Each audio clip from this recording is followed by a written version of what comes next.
Next topic है radius of Bohr's stationary orbit and velocity of electron in Bohr's stationary orbit. Stationary orbit का मतलब क्या है? Electron जिस भी ऑर्बिट में नेचुरली चक्कर लगाता रहता है वो उसकी स्टेशनरी ऑर्बिट होती है, और उसमें घूमते टाइम पे वो एनर्जी रेडिएट नहीं करता है ना, उसकी एनर्जी मेंटेन रहती है, इसलिए उसको स्टेशनरी ऑर्बिट बोलते हैं। तो सबसे पहले हम कैलकुलेट करेंगे कि जो इलेक्ट्रॉन न्यूक्लियस के चारों तरफ चक्कर लगा रहा होगा, मान लो ये किसी आर रेडियस की ऑर्बिट में चक्कर लगा रहा है, तो इस ऑर्बिट की रेडियस कितनी होगी, ये जो आर है ना, ये रेडियस कितनी होगी, ये हम कैलकुलेट करेंगे। एक तो इसका फॉर्मूला बनाएंगे, और दूसरा जब ये इलेक्ट्रॉन इस ऑर्बिट में चक्कर लगा रहा होगा, मान लो इसकी वेलोसिटी है v, तो इस v को भी हम फाइंड करके देखेंगे कि इसका फॉर्मूला क्या बनेगा। जैसे किसी भी एटम के अंदर अगर कोई इलेक्ट्रॉन किसी भी ऑर्बिट में चक्कर लगा रहा है तो उस ऑर्बिट की रेडियस कितनी होगी, और उस ऑर्बिट की और उस ऑर्बिट में इलेक्ट्रॉन की वेलोसिटी कितनी होगी, है ना। ये दो चीजें हम कैलकुलेट करके देखेंगे। इसके लिए जो फॉर्मूले हम यूज करेंगे बोर मॉडल के अकॉर्डिंग, उसमें पहला फॉर्मूला होगा कि जो इलेक्ट्रॉन को घूमने के लिए रिक्वायर्ड सेंट्रीपेटल फोर्स है वो किससे मिलता है, इलेक्ट्रोस्टैटिक फोर्स से। तो ये वाला जो रिलेशन है ये यूज करेंगे, इसको मैं थोड़ा डिटेल में लिख देता हूं। सेंट्रीपेटल फोर्स का फॉर्मूला होता है mv²/r, और इलेक्ट्रोस्टैटिक फोर्स जो इस इलेक्ट्रॉन पे लग रहा होगा इस न्यूक्लियस की वजह से, मान लो इस एटम का एटॉमिक नंबर है z, तो इसके अंदर z नंबर ऑफ प्रोटॉन होंगे, जिसकी वजह से इसके न्यूक्लियस पे चार्ज होगा +Ze। इलेक्ट्रॉन पे चार्ज आपको पता ही है -e चार्ज होता है। इन दोनों के बीच में जो इलेक्ट्रोस्टैटिक फोर्स लगेगा उसको कूलम्ब्स लॉ से कैलकुलेट कर लो। फॉर्मूला होता है K(Q1Q2/r²। Q1 की जगह Z × E पुट कर दो, Q2 की जगह E पुट कर दो। माइनस नहीं लगाना है क्योंकि यहाँ पे सिर्फ फोर्स का मैग्नीट्यूड लिखा जा रहा है, डिवाइडेड बाई r²। तो एक रिलेशन तो ये आ गया अपने पास में जो हम यूज करने वाले हैं।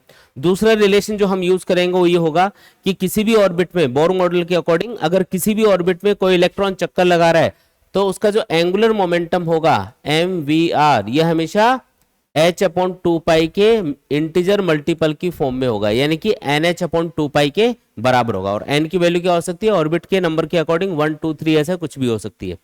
तो ये दो इक्वेशंस हम यूज करने वाले हैं, ठीक है, रेडियस कैलकुलेट करने के लिए। कैसे यूज करनी है, देखो जो दोनों इक्वेशंस हैं इनसे हम v वाली टर्म को हटा देंगे। जब v वाली टर्म को हटाओगे तो सिर्फ r वाली यानी कि रेडियस वाली टर्म बचेगी, और उससे आप रेडियस कैलकुलेट कर लोगे। मतलब आपको सिंपली क्या करना है, इन दोनों इक्वेशन से v वाली जो टर्म है उसको हटाना है। कैसे हटाओगे, तो यहाँ पे ये मान लो पहली इक्वेशन है, ये मान लो दूसरी इक्वेशन है। जो सेकंड इक्वेशन है उसको ध्यान से देखो, यहाँ पे लिखा है mvr = nh/2π। इससे v इक्वल टू क्या लिख सकते हो आप, v इक्वल टू आ जाएगा nh/2πmr। ये आ गया अपने पास, ये v की वैल्यू आ गई, और ये वैल्यू उठा के आप पहली इक्वेशन में पुट कर दो। तो पहली इक्वेशन के अकॉर्डिंग हम लिखेंगे mv², यानी कि इसका स्क्वायर करना है, यानी कि nh/2πmr, इसका स्क्वायर करेंगे डिवाइडेड बाई r। लेकिन ये r यहाँ पे कैंसिल ही कर देते हैं, तो ये r आपको नीचे नहीं लिखना है यहाँ पे। तो mv² की वैल्यू मैंने यहाँ पे पुट कर दी, v की जगह हमने ये वैल्यू पुट करी है, ये वाली वैल्यू। यहाँ पे मैंने v की जगह क्या पुट कर दिया, nh/2πmr इस इक्वेशन में। r यहाँ पे कैंसिल कर चुके हैं, यहाँ पे बचेगा kz, e × e बन जाएगा e² डिवाइडेड बाई क्या बन जाएगा, r। ठीक है, अब यहाँ पे थोड़ा सॉल्व करते हैं इसको। ये बनेगा m × n² h² divided by 4π² m² r² equal to kze² r। एक r और कैंसिल हो जाएगा दोनों साइड में, ये उड़ा देते हैं। r की वैल्यू कैलकुलेट कर लेते हैं यहाँ से। r बराबर आएगा, ये r इधर ले जाते हैं, बाकी सब इधर लाएंगे। एक m भी कैंसिल हो रहा है देखो यहाँ पे, तो r उधर लेके गए, तो ये फाइनल आंसर ये बना n² h² divided by 4π² m और kze²। तो ये अपना फाइनल आंसर बन गया। तो ये है ऑर्बिट की रेडियस का फॉर्मूला। मतलब जब भी इलेक्ट्रॉन किसी भी ऑर्बिट में चक्कर लगा रहा होगा तो आप इस फॉर्मूले को यूज करके उस ऑर्बिट की रेडियस कैलकुलेट कर सकते हो। ये किसी nth ऑर्बिट की रेडियस का फॉर्मूला है। जैसे मान लो कि इलेक्ट्रॉन थर्ड ऑर्बिट में चक्कर लगा रहा है, तो आपको क्या करना है, सिर्फ इसमें n की वैल्यू 3 पुट करनी है, उससे उस ऑर्बिट की रेडियस निकल के आ जाएगी। अब ध्यान से देखोगे तो n और z को छोड़ के बाकी सब चीजें यहाँ पे कांस्टेंट है। z तो क्या होता है, एटॉमिक नंबर, जो एटम पे डिपेंड करेगा कि कौन से एटम की आप बात कर रहे हो, और n का मतलब क्या है, number of the orbit. First orbit के लिए n 1 होगा, सेकंड ऑर्बिट के लिए 2, थर्ड ऑर्बिट के लिए n की वैल्यू 3, इस तरीके से पुट करेंगे। तो n और z को छोड़ के बाकी सारी चीजें कांस्टेंट है। देखो h मतलब प्लांक कांस्टेंट, ये कांस्टेंट होगा। 4 pi square constant, mass of electron constant, k यानी कि इलेक्ट्रोस्टैटिक कांस्टेंट, ये अपने आप में कांस्टेंट ही है। E मतलब चार्ज ऑफ इलेक्ट्रॉन, ये भी कांस्टेंट। तो ये सारी चीजें कांस्टेंट है n स्क्वायर और z को छोड़ के।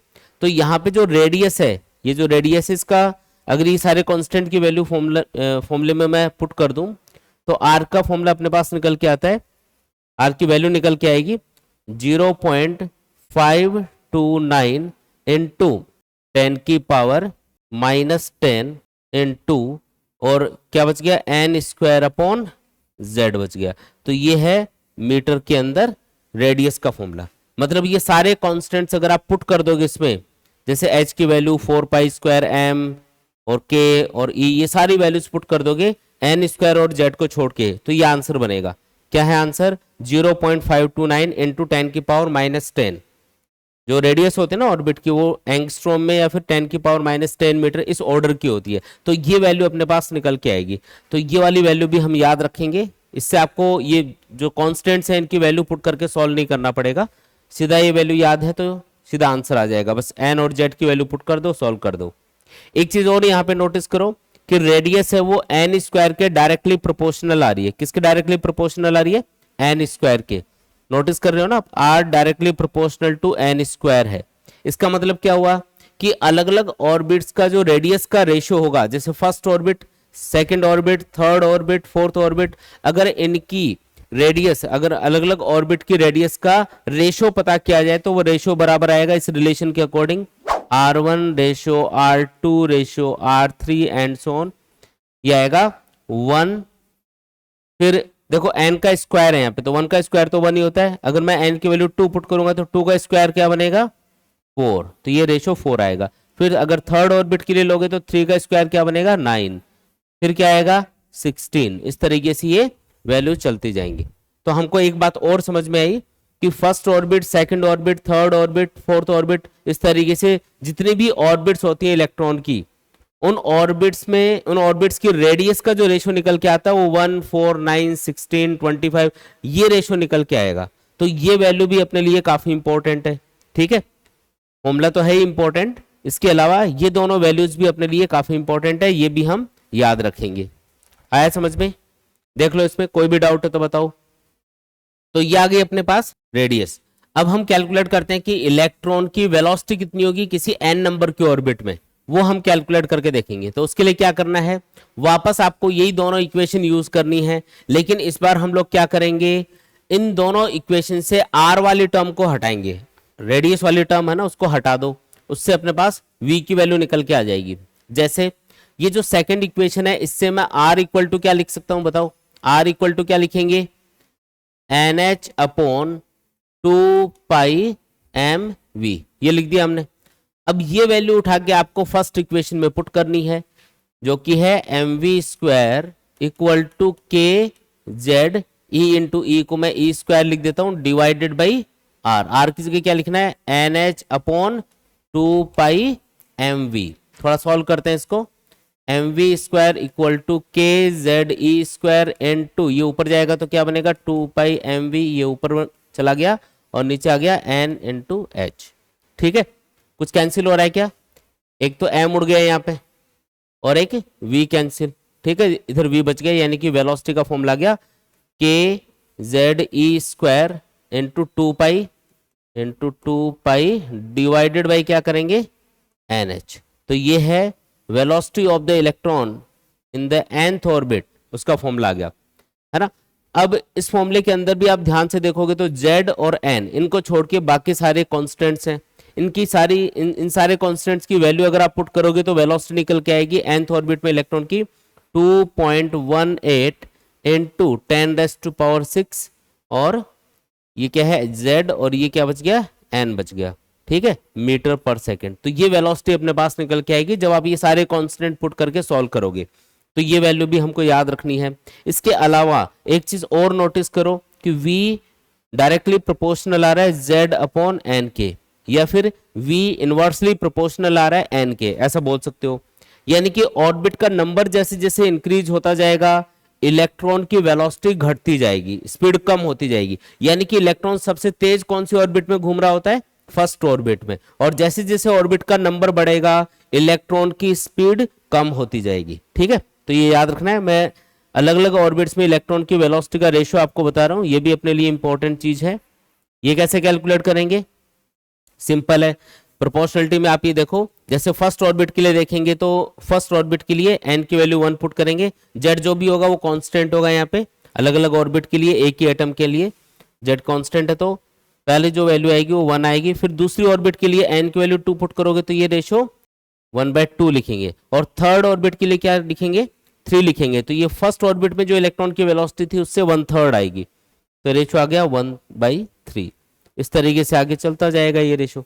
तो ये रिलेशन भी आपको याद रखना है कि अलग अलग ऑर्बिट्स में इलेक्ट्रॉन की जो वेलोसिटीज है उनका रेशियो क्या होता है। तो फर्स्ट, सेकंड, थर्ड, फोर्थ, इस तरीके से अलग अलग ऑर्बिट्स में इलेक्ट्रॉन की वेलोसिटी का रेशियो होता है 1:1/2, रेशियो 1/3, रेशियो 1/4, इस तरीके से चलता जाएगा। ठीक है, आई बात समझ में, आसान है एकदम। ठीक है, तो ये डेरिवेशन दोनों ही काफी इंपॉर्टेंट है, स्टार भी लगा लो इन दोनों के ऊपर, एग्जाम में बहुत बार पूछे जाते हैं। ठीक है, ये डेरिवेशन अच्छे से याद कर लेना। आगे बढ़ते हैं, इसके बाद में नेक्स्ट है फिर total energy of electron in Bohr's stationary orbit.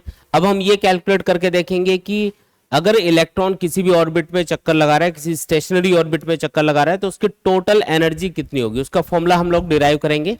मान लो कि ये कोई एटम है जिसका एटॉमिक नंबर है Z, तो इसके अंदर Z नंबर ऑफ प्रोटॉन्स होंगे, तो न्यूक्लियस पे चार्ज होगा +Z × E, और इलेक्ट्रॉन पे चार्ज होता है -E। ठीक है, और ये मान लो किसी r रेडियस की ऑर्बिट में इलेक्ट्रॉन चक्कर लगा रहा है किसी v स्पीड से। ठीक है, ये वाला केस हमको दिया हुआ है। अब जब इलेक्ट्रॉन किसी भी ऑर्बिट में घूम रहा होता है तो उसके पास दो टाइप की एनर्जी होती है। कौन कौन सी दो टाइप की एनर्जी, जो इलेक्ट्रॉन की टोटल एनर्जी है वो दो टाइप की एनर्जी से मिलकर बनेगी। एक तो होगी इसके पास पोटेंशियल एनर्जी, और एक इसके पास होगी काइनेटिक एनर्जी। काइनेटिक एनर्जी का फॉर्मूला क्या होता है, 12 mv²।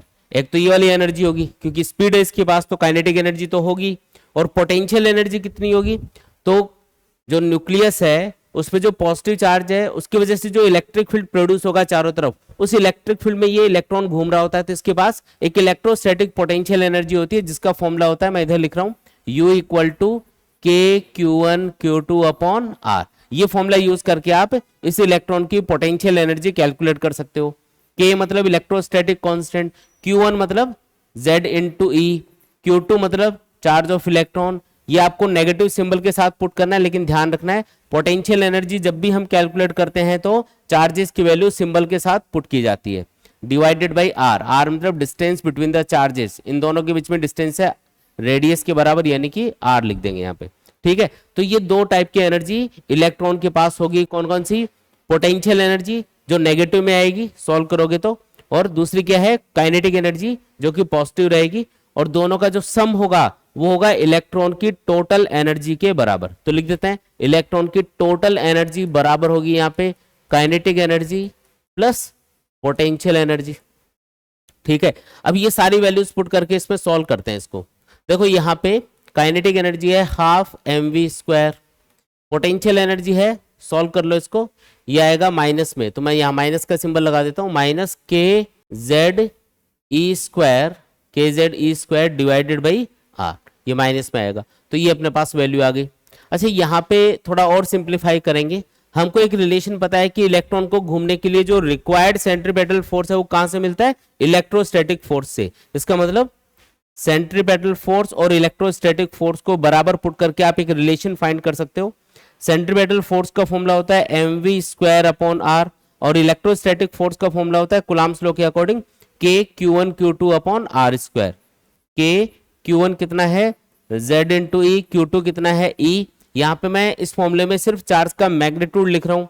पोटेंशियल एनर्जी कैलकुलेट करते हैं तब तो चार्जेस की वैल्यू सिंबल के साथ लिखनी पड़ती है, लेकिन जब इलेक्ट्रोस्टैटिक फोर्स कैलकुलेट करो तो उसमें आप चार्जेस का सिर्फ मैग्नीट्यूड लिख रहे हो। यहाँ पे डिवाइडेड बाय क्या आएगा, R² आएगा। ये R दोनों साइड में उड़ा दोगे तो mv² किसके बराबर है बताओ, KZe²/R के बराबर है। अब ये जो mv स्क्वायर की वैल्यू यहां से निकल के आ रही है K Z E square by R, ये मैं इस इक्वेशन में पुट करूंगा mv स्क्वायर की जगह, तो ये बन जाएगी इक्वेशन 1/2। mv स्क्वायर की जगह क्या लिखना है यहां से, k Z E square divided by r minus k Z E square upon r. थोड़ा सॉल्व कर लेते हैं, टोटल एनर्जी कितनी आएगी देखते हैं। ये आएगा माइनस में 1/2 के जेड ई स्क्वायर अपॉन आर, ये आएगा अपने पास।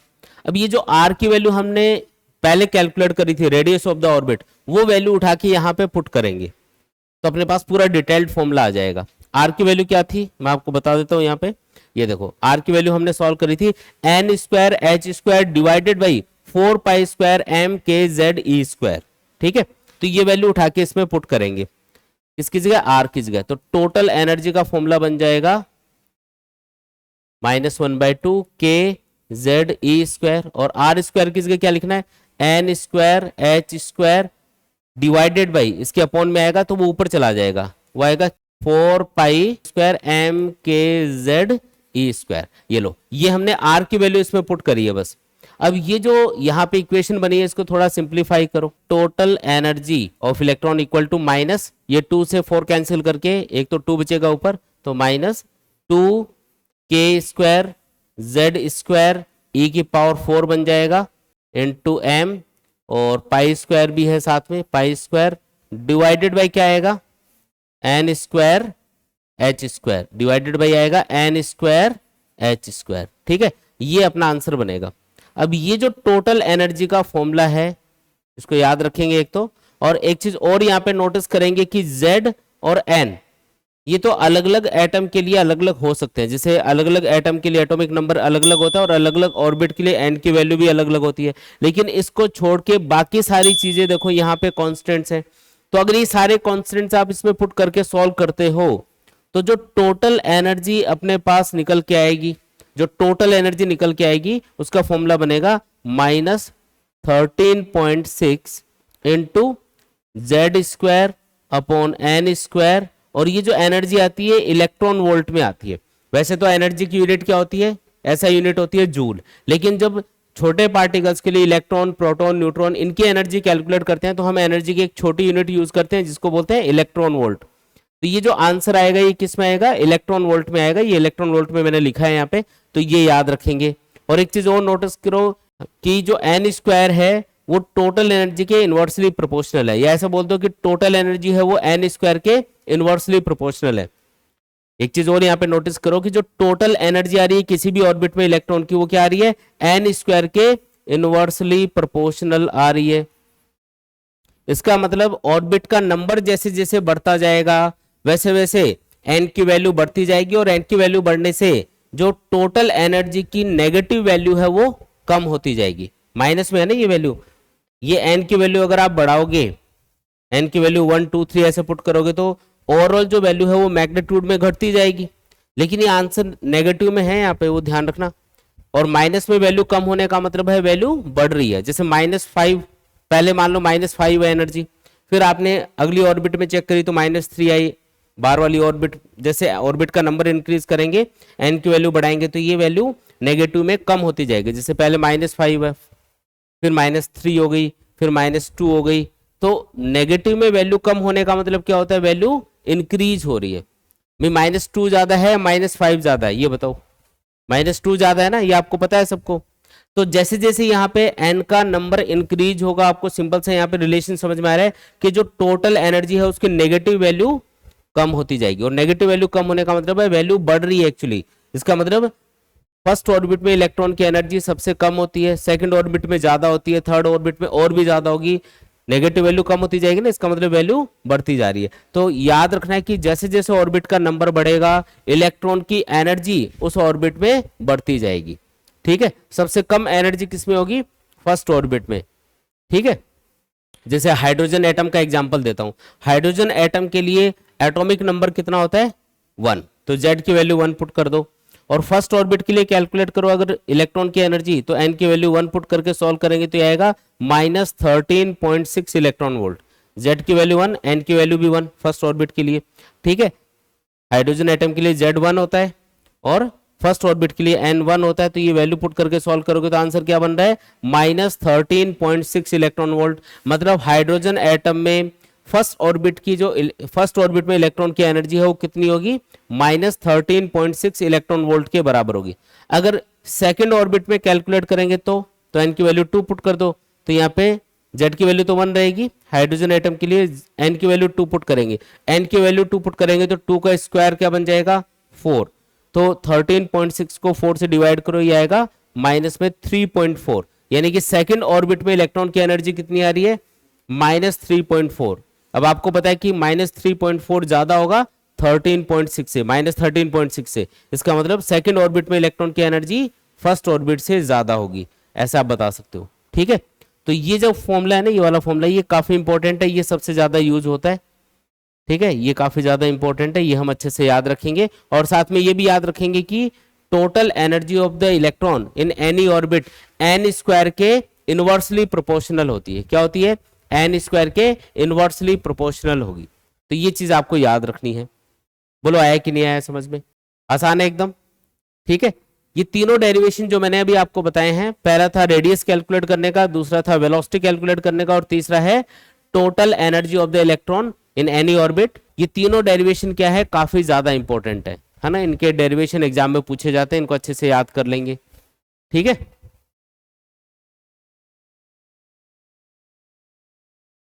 what is the ratio of the radius of the orbits corresponding to the first excited state and ground state in a hydrogen atom।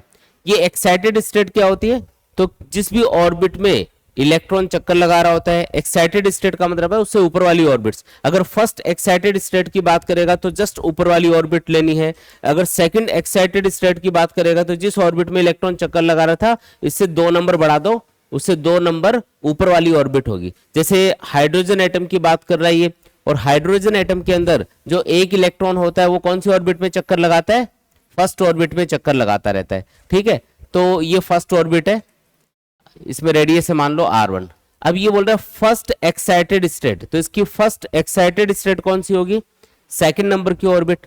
भाई फर्स्ट ऑर्बिट में तो ये चक्कर लगा ही रहा है, तो इससे फर्स्ट टाइम ये जब जंप करके ऊपर जाएगा, फर्स्ट एक्साइटेड स्टेट का मतलब है जस्ट ऊपर वाली ऑर्बिट, तो कौन सी ऑर्बिट में जाएगा, सेकंड ऑर्बिट में जाएगा। तो आपको कौन सी ऑर्बिट का रेशियो पूछा जा रहा है, सेकंड ऑर्बिट और फर्स्ट ऑर्बिट की रेडियस का रेशियो पूछा जा रहा है, R2/R1 आपको पूछा जा रहा है। और आपको बताया था मैंने कि जो रेडियस होती है इलेक्ट्रॉन की, जो भी जिस भी ऑर्बिट में ये इलेक्ट्रॉन चक्कर लगा रहा होगा उस ऑर्बिट की जो रेडियस होगी वो n स्क्वायर के डायरेक्टली प्रोपोर्शनल होती है। इसका मतलब R1, R2, R3 ये अलग अलग जो ऑर्बिट्स होंगी इनकी रेडियस का जो रेशियो आएगा वो 1:4:9 एंड सो ऑन इसके बराबर आता है। तो हमें R2/R1 पूछा है, तो R2/R1 किसके बराबर होगा, 4:1 के बराबर होगा, है ना। तो ये सीधा सा इसका आंसर आ गया।